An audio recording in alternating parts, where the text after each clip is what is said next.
नेपाल का बाढ़ का तांडव, विनाशकारी तांडव तो हम लोग सभी ने देखा। बहुत दुख के साथ कहना पड़ रहा है, ना जाने कितनी जिंदगियां बहा ले गया, कितने घर, कितने लोग, सब कुछ भी नहीं छोड़ी है। पूरा सफा, जहाँ कुछ पल खुशहाली थी वो गम में बदल गया। कि लोग सोचने को ही नहीं तैयार थे कि हुआ क्या। कितने लोगों को तो मालूम ही नहीं पड़ा, जब तक कुछ सोचते तब तक सफाया।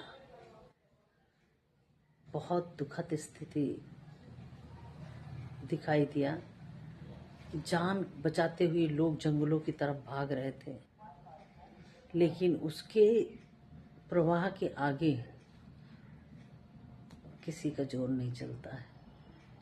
इसलिए कहते हैं कि प्रकृति से मत खेलो। प्रकृति से अगर खेलोगे तो वो तांडव कहीं न कहीं कोई न कोई रूप में सामने लाएगी।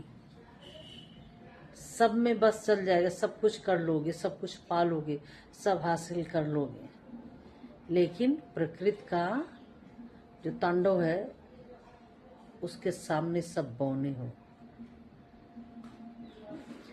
पेड़, जंगल, ये सब अधिकतर काटे जाते हैं। सुनने में आता है कि जंगली जानवर जैसे हाथी हुआ और जंगली सूअर हुई, नीलगाय, ऐसे तमाम जो जंगली जानवर हैं उनका आशियाना जंगल ही तो है। उसको अगर आप काटते रहोगे तो ये लोग भाग के जाएंगे कहाँ?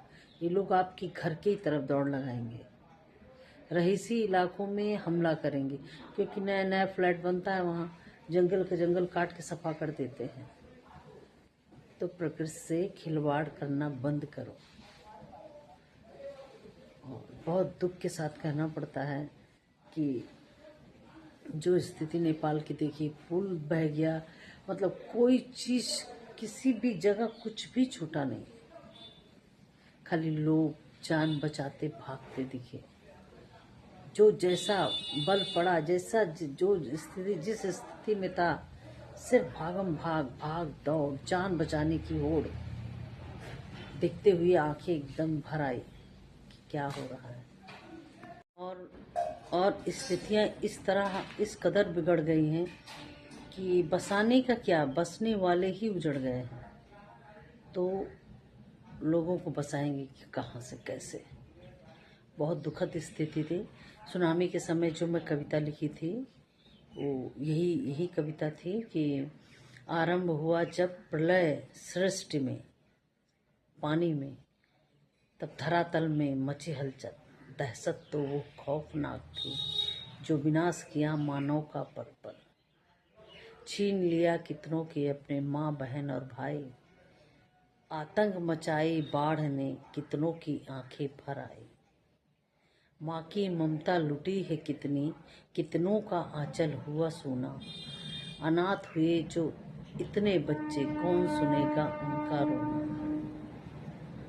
तो मैं इस प्रकृति के प्रहार के ऊपर में कविताएं लिखती हूँ, अक्सर लिखती हूँ क्योंकि घटनाएं मेरे दिमाग में घर कर जाती हैं, तो एक एक शब्द अपने आप जुड़ते जाता है। तो मैं लगभग कविताएं इस तरह लिखती हूँ।